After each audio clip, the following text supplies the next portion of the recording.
Hello everyone, welcome to Yasmin's Learning Corner. আজি ভিডিঅ'ত আমি চাম ক্লাছ 8ৰ সায়েন্স বুকৰ চেপ্টাৰ 2 অনুজীৱ মিত্ৰ আৰু শত্ৰু।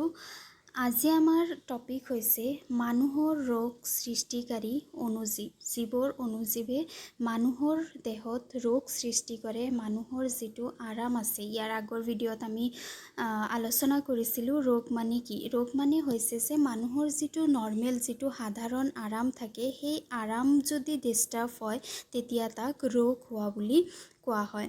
সো এনেকুৱা কিছুমান অনুজীৱ আছে যিবোৰ অনুজীৱে মানুহৰ বিভিন্ন ধৰণে ৰোগ সৃষ্টি কৰে আৰু এনেকুৱা ধৰণৰ অনুজীৱবোৰক ৰোগ সৃষ্টিকাৰী অনুজীৱ বুলি কোৱা হয়। যেনেকুৱা উকনি কি হয়, এটা পৰজীৱী হয় আৰু পৰজীৱীবোৰকো ৰোগ সৃষ্টিকাৰী ভিতৰত ধৰা হয় বা ক্ষতিকাৰক অনুজীৱৰ ভিতৰত ধৰা হয়। উকনিসমূহে কি কৰে, মানুহৰ দেহত আশ্ৰয় লয়, তাৰপিছত মানুহৰ পৰা সিহঁতে আহাৰ গ্ৰহণ কৰে। মানুহৰ চুলিত থাকে আৰু মূৰৰ পৰা সিহঁতে তেজ শোষণ কৰে। সো উকনিটো এটা কি হয়, পৰজীৱী। পৰজীৱী মানে কি, পৰ মানে হৈছে কি বেলেগ আৰু জীৱী মানে হৈছে কি বেলেগৰ ওপৰত নিৰ্ভৰ কৰি জীৱিকা নিৰ্বাহ কৰা। গতিকে পৰজীৱীকো এটা ৰোগ সৃষ্টিকাৰী বা ক্ষতিকাৰক অনুজীৱৰ ভিতৰত ধৰা হয়। তাৰপিছত মানুহৰ দেহৰ ভিতৰত বিভিন্ন ধৰণৰ অনুজীৱ থাকে, বিভিন্ন ধৰণৰ বেক্টেৰিয়া থাকে। তাৰে কিছুমান সহায়কাৰী বেক্টেৰিয়া হয় যদিও বহুতো এনেকুৱা বেক্টেৰিয়া বা এনেকুৱা অনুজীৱ আছে যিবোৰে মানুহৰ ৰোগ সৃষ্টি কৰিব পাৰে। আৰু ৰোগ সৃষ্টিকাৰী অনুজীৱসমূহৰ ভিতৰত আছে তোমাৰ বেক্টেৰিয়া, তাৰপিছত ভাইৰাছ, আকৌ ভেঁকুৰ, প্ৰটজোৱা, কৃমি, এইবোৰ একোটা ৰোগ সৃষ্টিকাৰী অনুজীৱৰ ভিতৰত ধৰা হয়। সো এনেকুৱা নহয় যে অনুজীৱবোৰে কেৱল মানুহ বা প্ৰাণীকে আক্ৰমণ কৰে, এনেকুৱা নহয়। অনুজীৱৰ আক্ৰমণ উদ্ভিদ আৰু প্ৰাণী উভয়তে দেখিবলৈ পোৱা যায়। তাৰপিছত এই ৰোগ সৃষ্টিকাৰী যিবোৰ অনুজীৱ আছে, অনুজীৱসমূহ সাধাৰণতে সংক্ৰামক হয়। তাৰমানে এজন ব্যক্তিৰ পৰা আন এজন ব্যক্তিলৈ অতি সহজে যাব পাৰে। ব্যক্তিজনে যেতিয়া ৰোগ আক্ৰান্ত ব্যক্তি এজনৰ উশাহ নিশাহৰ দ্বাৰা এজন ব্যক্তিৰ পৰা আন এজন ব্যক্তিলৈ যাব পাৰে। যেনেকুৱা এতিয়া COVID-19 আছে। COVID-19টো কি হয়, বতাহৰ লগত কৰোনা ভাইৰাছ যিটো আছে এইটো মিহলি হয় আৰু এইটো উশাহত এজন ব্যক্তিৰ পৰা আন এজন ব্যক্তিলৈ যাব পাৰে। সেইকাৰণে মাস্ক ব্যৱহাৰ কৰিব দিয়া হয়। গতিকে ভাইৰাছো কি হয়, এক প্ৰকাৰৰ অনুজীৱৰ দৰেই হয়। গতিকে অনুজীৱসমূহে এজন ব্যক্তিৰ পৰা আন এজন ব্যক্তিলৈ উশাহৰ জৰিয়তেও যাব পাৰে বা খোৱা পানীৰ সৈতে যাব পাৰে। কেতিয়াবা পানী লেতেৰা হয়, পানী চাফা নাথাকে আৰু সেই পানী যদি গৰম নকৰাকৈ উতলাই খোৱা নহয়, তেতিয়াও ৰোগ এজন ব্যক্তিৰ পৰা আন এজন ব্যক্তিলৈ ৰোগৰ অনুজীৱ বিয়পিব পাৰে। বা মানুহৰ পৰা পোনপটীয়া সংস্পৰ্শত প্ৰাণীৰ জৰিয়তেও ইহঁতে যাব পাৰে। তাৰমানে প্ৰাণীয়ে লৈ যাব পাৰে। যেনেকুৱা মেলেৰিয়া ৰোগ যিটো আছে সেইটো এটা প্ৰাণীয়ে বিয়পায়, হয়নে। এইটো প্ৰটজোৱাৰ দ্বাৰা হয়, প্ৰটজোৱা অনুজীৱ হয়। সেইটো অনুজীৱৰ দ্বাৰা মেলেৰিয়া ৰোগ হয় যদিও ইয়াক বিয়পোৱা কাম কৰে মহে, মাইকী এনফিলিছ মহে। গতিকে কিছুমান এনেকুৱা অনুজীৱ আছে যিয়ে ৰোগ সৰবৰাহ কৰে, ৰোগ এঠাইৰ পৰা আন ঠাইলৈ লৈ যায়। এই অনুজীৱৰ পৰা হোৱা ৰোগসমূহ বায়ু, পানী, আহাৰ বা ইজনৰ পৰা সিজনৰ সংস্পৰ্শৰ দ্বাৰা ৰোগীয়া লোকৰ পৰা সুস্থ লোকলৈ বিয়পি ইহঁতক সংক্ৰামক ৰোগ বুলি কোৱা হয়। আৰু যেতিয়া ৰোগসমূহ অতি সহজে এজন ব্যক্তিৰ পৰা আন এজন ব্যক্তিলৈ যাব পাৰে, বায়ুৰ সহায়ত, উশাহ নিশাহত, পানীৰ সহায়ত বা খোৱা খাদ্যৰ সহায়ত। সেইকাৰণে সদায় আমাক মায়ে যে খোৱা খাদ্য ঢাকি ৰাখিবলৈ কয় বা যদি কেঁচা খাদ্য হয় তাক ধুই খাবলৈ কয়। কিয় কয়, যাতে অনুজীৱ আমাৰ দেহত সোমাব নোৱাৰে। গতিকে যেতিয়া ৰোগসমূহ অতি সহজে এজন ব্যক্তিৰ পৰা আন এজন ব্যক্তিলৈ বিয়পে, তেতিয়া তেনেকুৱা ধৰণৰ ৰোগসমূহক সংক্ৰামক ৰোগ বুলি কোৱা হয়। যেতিয়া মানুহৰ জ্বৰ হয়, চৰ্দি, জ্বৰ, কাহ, সেইটো যিটো সেইটো ৰোগ ভাইৰাছৰ দ্বাৰা হোৱা ৰোগ। আৰু এইটো ৰোগ কি হয়, যেতিয়া ব্যক্তিজনে হাঁচিয়ায় বা ব্যক্তিজনে যেতিয়া উশাহ নিশাহ লয়, সেইটো সময়ত ভাইৰাছবোৰ হাজাৰ বিছাৰ ভাইৰাছ আহি পেলাই কি হয়, বায়ুৰ লগত মিহলি হয়। বা ব্যক্তিজনে যদি থুক একাৰ পেলাই, ব্যক্তিজনে কিবা বস্তু যদি চুৱে, তেনেকুৱা ব্যক্তিৰ বস্তু যদি বেলেগ ব্যক্তিয়ে, সুস্থ ব্যক্তিয়ে ব্যৱহাৰ কৰে, তেতিয়াও এই ভাইৰাছ এজন ব্যক্তিৰ পৰা আন এজন ব্যক্তিলৈকে বিয়পিব পাৰে। যিকোনো সুস্থ লোকে উশাহ লওঁতে এই ভাইৰাছসমূহ তেওঁৰ দেহত প্ৰৱেশ কৰিব পাৰে। গতিকে তেওঁৰ যেতিয়া পানী লগা হয় বা কাহ হয়, তেওঁ যেতিয়া কাহে বা থুক একাৰ য'তে ত'তে পেলায়, তেতিয়া কি হয় যে সেই ভাইৰাছসমূহৰ জলীয় বাষ্প যিটো আছে, জলীয় বাষ্পসমূহ বায়ুৰ সৈতে মিহলে আৰু ৰোগ সুস্থ ব্যক্তিলৈকে যায়। সেইকাৰণে য'তে ত'তে থুক একাৰ পেলাব যে মানা কৰা হয়, চাইনবোৰ্ড মাৰা থাকে, সেইকাৰণে যাতে ৰোগৰ অনুজীৱ এজন ব্যক্তিৰ পৰা আন এজন ব্যক্তিলৈকে বিয়পিব নোৱাৰে। চ' ইয়াতে কুৱেশ্যন মনত উদয় হয়, তেনেহ'লে সংক্ৰামক ৰোগ যিবোৰ আছে, সেই ৰোগসমূহ যিহেতু অতি সোনকালে বিয়পিব পাৰে, গতিকে ইয়াক আমি বাধা দিবৰ কাৰণে কি কৰিব পাৰোঁ? চ' এটাতো আমি এতিয়া ইউজ কৰি আছোঁ, আমি মাস্ক ব্যৱহাৰ কৰিব পাৰোঁ। সংক্ৰামক ৰোগ হ'লে, জ্বৰ হ'লে, ভাইৰেল ডিজিজ হ'লে আমি মাস্ক ব্যৱহাৰ কৰিব পাৰোঁ। বা যেতিয়া আমি হাঁচিয়াওঁ ৰোগৰ সময়ত, তেতিয়া আমি নাক আৰু মুখ ৰুমালেৰে ঢাকি ল'ব লাগে। আৰু আক্ৰান্ত লোক যেতিয়া এজন ব্যক্তি ভাইৰাছৰ দ্বাৰা আক্ৰান্ত হয়, তেতিয়া সদায় তেওঁৰ পৰা অকণমান দূৰত থাকিব লাগে। যেনেকুৱা এতিয়া 2 গজ দূৰত্ব থাকিবলৈ দিয়া হৈছে, ঠিক তেনেদৰে অকণমান দূৰত থাকিব লাগে, যাতে ৰোগৰ বীজাণু ব্যক্তিজনলৈকে, সুস্থ ব্যক্তিজনলৈকে যাব নোৱাৰে।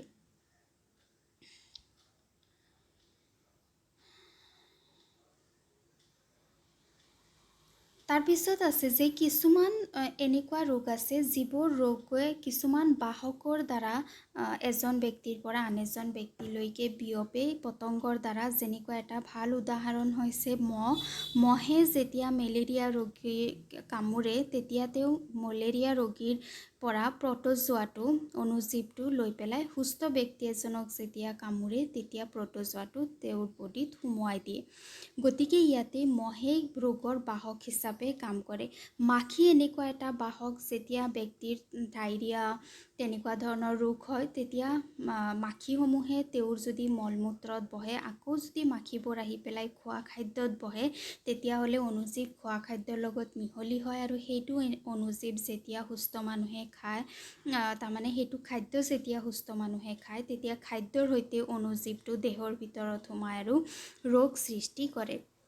বা এই যিবোৰ মাখি আছে, মাখিসমূহ জাবৰ জোঁথৰত বহে, আৰু জাবৰ জোঁথৰত বহুত ৰোগ সৃষ্টিকাৰী অনুজীৱ থাকে। আৰু সেই অনুজীৱসমূহ কি হ'ব পাৰে, যেতিয়া ব্যক্তিজনে তেওঁৰ শৰীৰত বা তেওঁৰ খোৱা খাদ্যত বহে, তেতিয়া ব্যক্তিজনৰ দেহত সোমাব পাৰে। যেতিয়া ইহঁতে ঢাকি নৰখা কোনো খোৱা বস্তুত পৰে, তেতিয়া এই ৰোগৰ কাৰকসমূহ বিয়পে, যিয়ে এই দূষিত খাদ্য খোৱা লোকৰ লগত ৰোগ আক্ৰান্ত হোৱাৰ সম্ভাৱনা থাকে। আৰু সেইকাৰণে খোৱা খাদ্য ঢাকি ৰাখিব কোৱা হয়। চ' মাইকী এন'ফিলিছ মহৰ বিষয়ে আমি চালোঁ। তাৰপিছত আৰু এটা হৈছে কি, মাইকী এইডছ মহ ডেংগু ভাইৰাছৰ বাহক। ই কি কৰে, ডেংগু ভাইৰাছ যিটো আছে, ডেংগুৰ নাম তোমালোকে শুনিছাই। ডেংগু ৰোগ এজন ব্যক্তিৰ পৰা আন এজন ব্যক্তিলৈ বিয়পায়। এইটো মাইকী এন'ফিলিছ মহৰ ছবি। য'তে ত'তে পানী জমা হৈ থকা ৰোধ কৰিবলৈ কয়। চ' তোমালোকৰ শিক্ষকসকলে সদায় কি কয় যে য'তে ত'তে পানী জমা হৈ থাকিব দিব নালাগে। কিয় পানী জমা হৈ থাকিব দিব নালাগে? কাৰণ যিবোৰ মাখি আছে, মাখি মহ, এইবোৰ পানী থকা ঠাইত থাকে। গতিকে মহে কণী পাৰে পানী থকা ঠাইত। গতিকে ঘৰত যদি পুৰণা যন্ত্ৰ আছে বাহিৰত পেলাই থোৱা, সেইবোৰ যাতে পানী জমা নহয়, বৰষুণ অহাৰ পিছত লক্ষ্য ৰাখিব লাগে। বা যদি টায়াৰ আছে, ফুলৰ টাব আছে, তাত কেতিয়াও পানী জমা হ'ব দিব নালাগে। আৰু ঘৰৰ চাৰিওফালে সদায় চাফ চিকুণ ৰাখিব লাগে, যাতে মহে কণী পাৰিব নোৱাৰে। আৰু মেলেৰিয়া ৰোধ কৰিবলৈ কি ব্যৱস্থা ল'ব পাৰা, এখন তালিকা প্ৰস্তুত কৰিব দিছে। ইয়াতে এখন তালিকা দিয়া আছে অণুজীৱৰ দ্বাৰা সাধাৰণতে হোৱা মানুহৰ কিছুমান ৰোগ।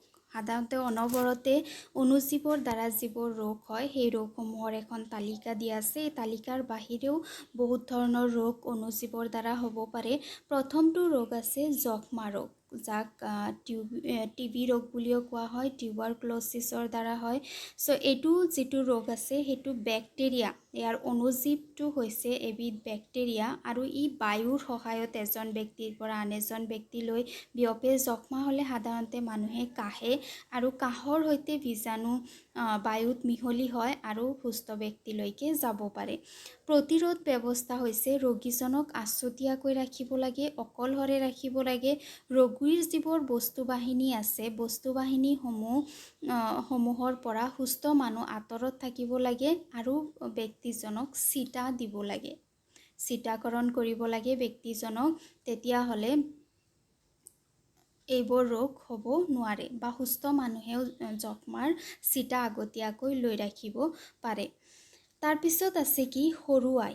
সৰু আই যিবোৰ আছে শৰীৰত যে সৰু সৰু ৰাউণ্ড পিম্পলৰ দৰে যে হয়, বহুদিনলৈকে দাগ থাকে, সৰু আই ভাইৰাছৰ দ্বাৰা হোৱা ৰোগ। আৰু সৰু আইৰ যিটো অণুজীৱ সেইটোও বায়ুৰ দ্বাৰা বিয়পে আৰু এইটোৰো একে প্ৰতিৰোধ ব্যৱস্থা, ব্যক্তিজনক আছুতীয়াকৈ ৰাখিব লাগে। সৰু আই যদি ঘৰৰ এজন মানুহৰ হয় তৎক্ষণাতে ঘৰৰ বাকী যিমানবোৰ মানুহ আছে গোটেইবোৰ মানুহৰ দেহতে বিয়পি পৰে। যদি কোনোবা ব্যক্তি আগতে আক্ৰান্ত হৈছিল তেওঁৰ নহয়, কিন্তু বাকী যদি তেনেকুৱা কেতিয়াও নোহোৱা ব্যক্তি যিমান থাকে ঘৰৰ বা ওচৰে পাঁজৰে একদম বিয়পি পৰে। গতিকে এইটো বায়ুৰ দ্বাৰা বিয়পি পৰে। ব্যক্তিজনক অকলশৰে ৰাখিব লাগে। যিবোৰ বস্তু-বাহিনী ব্যক্তিজনে ব্যৱহাৰ কৰে সেইবোৰ বেলেগে ব্যৱহাৰ কৰিব নালাগে। সৰু আইৰো চিটা উপলব্ধ, চিটা ল'ব পাৰে। মাজু আই ভাইৰাছৰ দ্বাৰা হোৱা ৰোগ আৰু এইটো সৰু আইৰ দৰে একে প্ৰজাতিৰে হয় ভাইৰাছ আৰু ই বায়ুৰ দ্বাৰা বা সংস্পৰ্শৰ দ্বাৰা এজন ব্যক্তিৰ পৰা আন এজন ব্যক্তিলৈকে বিয়পে। মাজু আই হ'লেও ব্যক্তিজনক আছুতীয়াকৈ ৰাখিব লাগে আৰু ব্যক্তিজনৰ বস্তু-বাহিনী বেলেগে ব্যৱহাৰ কৰিব নালাগে। ব্যক্তিজনক মাজু আইৰ চিটাও দিব পৰা যায়। তাৰপিছত আছে পলিঅ' ভাইৰাছৰ দ্বাৰা হোৱা ৰোগ। ই বায়ু আৰু পানীৰ দ্বাৰা এজন ব্যক্তিৰ পৰা আন এজন ব্যক্তিলৈ বিয়পে আৰু পলিঅ'ৰ যিটো চিটা সেইটো ড্ৰপ হিচাপে দিয়া হয় আৰু এইটো প্ৰত্যেকজন ব্যক্তিয়ে লয় আৰু বহুত দায়িত্ব হিচাপে পলিঅ'ৰ যিটো ড্ৰপ ব্যক্তিবোৰক দিয়া হয় আৰু ইয়াৰ পৰা কোনেও মই ভাবোঁ দূৰত নাথাকে পলিঅ' ড্ৰপৰ পৰা। গতিকে পলিঅ' হ'লেও ব্যক্তিজনক অকলশৰে ৰাখিব লাগে। বস্তুজনৰ যিবোৰ ব্যৱহাৰ কৰে, যিবোৰ বস্তু ব্যক্তিজনে সেইবোৰ বেলেগে ব্যৱহাৰ কৰিব নালাগে আৰু ইয়াৰ যিটো চিটা প্ৰতিষেধক সেইটো ড্ৰপ হিচাপে দিয়া হয়। নিৰ্দিষ্ট সময়ৰ মূৰে মূৰে সৰু ল'ৰা ছোৱালীক দিয়া হয় আৰু এইটো বহুত গুৰুত্বপূৰ্ণ। নেক্সট আছে কলেৰা ৰোগ। কলেৰা যিটো ৰোগ হয়, কলেৰা ৰোগো এটা মহামাৰীৰ দৰে পোনপ্ৰথমতে হৈছিল, যেনেকুৱা COVID-19 হয়। সেইটো সময়ত যেতিয়া পোনপ্ৰথমতে কলেৰা আহিছিলে বহুত মানুহ COVID-19ত মৃত্যু হোৱাৰ দৰে মৰিছিলে। চ' কলেৰা যিটো ৰোগ আছে সেইটো বেক্টেৰিয়াৰ দ্বাৰা হোৱা এবিধ ৰোগ হয় আৰু এইটো ৰোগৰ বীজাণু পানী আৰু খোৱা বস্তুৰ দ্বাৰা এজন ব্যক্তিৰ পৰা আন এজন ব্যক্তিলৈ বিয়পে। গতিকে সদায় পৰিষ্কাৰ পানী খাব লাগে বা যদি পানী লেতেৰা বুলি অনুভৱ হয় তেতিয়াহ'লে পানী উতলাই খাব লাগে। আৰু এই ক্ষেত্ৰত মানুহে এই ৰোগৰ পৰা বাচিবলৈ চাফ চিকুণ হৈ থাকিব লাগে, ব্যায়াম কৰিব লাগে, উপযুক্তভাৱে ৰন্ধা খাদ্যহে খাব লাগে, ভালকৈ বইল ৰন্ধা খাদ্য খাব লাগে, পানী উতলাই খাব লাগে। আৰু কলেৰা ৰোগৰো চিটা আছে, মানুহে চিটাও ল'ব পাৰে। তাৰপিছত আছে টাইফয়েড যিটো ৰোগ হয় সেইটো বেক্টেৰিয়াৰ দ্বাৰা হোৱা এবিধ ৰোগ হয় আৰু বেক্টেৰিয়াবিধৰ নাম হৈছে চালমনেলা টাইফি। চাইণ্টিফিক নেম হৈছে চালমনেলা টাইফি বেক্টেৰিয়াৰ দ্বাৰা টাইফয়েড ৰোগ হয় আৰু এইটো যিটো ৰোগ আছে এইটো ৰোগ পানীৰ দ্বাৰা বা খোৱা খাদ্যৰ দ্বাৰাও কেতিয়াবা এজন ব্যক্তিৰ পৰা আন এজন ব্যক্তিলৈকে বিয়পে। সেইকাৰণে আমি ৰন্ধা খাদ্য সদায় ঢাকি ৰাখিব লাগে আৰু কেঁচা খাদ্য ভালকৈ ধুই পেলাইহে খাব লাগে।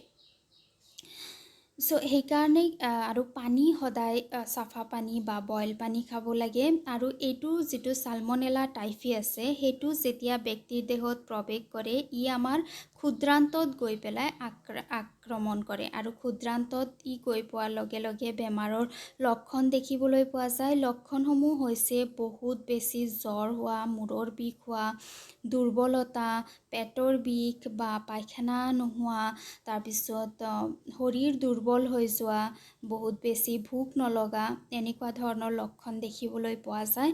আৰু এইটো ৰোগ ধৰা পেলোৱাৰ কাৰণে তেজ পৰীক্ষা, মূত্ৰ পৰীক্ষা ইত্যাদি কৰা হয় আৰু এইটো ৰোগৰ ট্ৰিটমেণ্টৰ কাৰণে এণ্টিবায়'টিক ব্যৱহাৰ কৰা হয়। মই আগতেও কৈছিলোঁ যিবোৰ বেক্টেৰিয়াৰ দ্বাৰা হোৱা ৰোগ আছে সেইবোৰৰ ক্ষেত্ৰত এণ্টিবায়'টিক ব্যৱহাৰ কৰা হয়। এটা নিৰ্দিষ্ট এমাউণ্টত এটা নিৰ্দিষ্ট দিনলৈকে এণ্টিবায়'টিক লৈ থাকিব লাগে বা এইবোৰ ব্যৱস্থাও মানুহে গ্ৰহণ কৰিব পাৰে।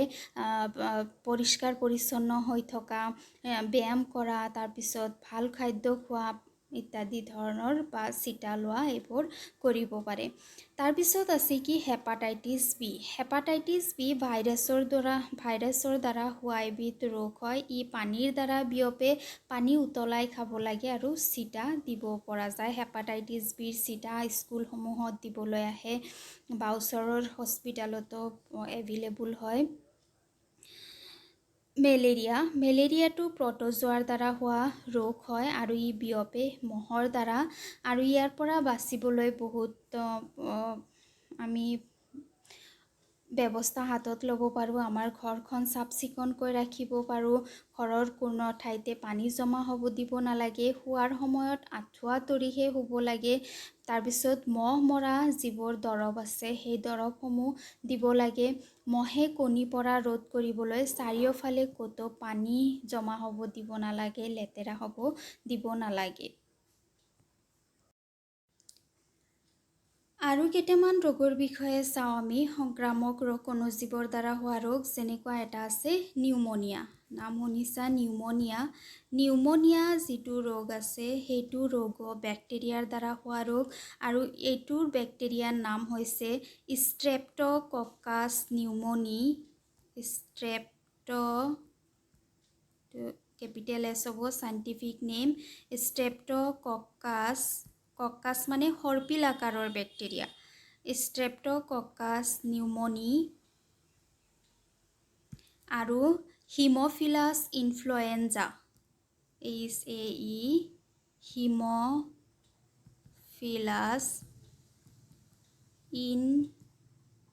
ইনফ্লুৱেঞ্জা এই দুটা বেক্টেৰিয়াৰ দ্বাৰা নিউমনিয়া ৰোগ হয়। নিউমনিয়া ৰোগৰ যিটো বীজাণু আছে সেইটো বীজাণু এজন ব্যক্তিৰ পৰা আন এজন ব্যক্তিলৈ বতাহৰ দ্বাৰা বিয়পে। যেতিয়া ৰোগ আক্ৰান্ত ব্যক্তিয়ে থু পেলায় তেতিয়া ইয়াৰ বীজাণু বায়ুৰ লগত মিহলি হৈ পেলাই সুস্থ ব্যক্তিক আক্ৰমণ কৰে। আৰু নিউমনিয়াৰ যিটো বেক্টেৰিয়া আছে সেইটো ব্যক্তিৰ হাওঁফাওঁত গৈ পেলাই আক্ৰমণ কৰে, লাংছত আক্ৰমণ কৰে, লাংছত ব্লকেজ কৰি দিয়ে, যাৰ ফলত ব্যক্তিজনৰ উশাহ নিশাহ লোৱাত অসুবিধা হয়। তাৰমানে যিটো লাং আছে ব্যক্তিৰ লাংছত কিছুমান মিউকাছ জাতীয় বস্তু জমা হয়, যাৰ কাৰণে ব্যক্তিজনে উশাহ ল'ব নোৱাৰে।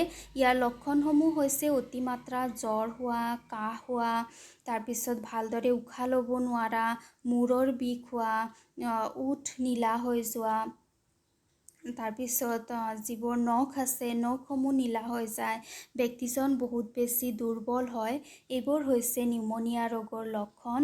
নিউমনিয়া ৰোগ ধৰা পেলোৱাৰ কাৰণে ইউৰিন টেষ্ট কৰা হয়, মূত্ৰ পৰীক্ষা, তাৰপিছত তেজ পৰীক্ষা, নহ'লে মিউকাছ টেষ্ট মানে কি লালটি পৰীক্ষা কৰা হয় মুখৰ পৰা লৈ পেলাই।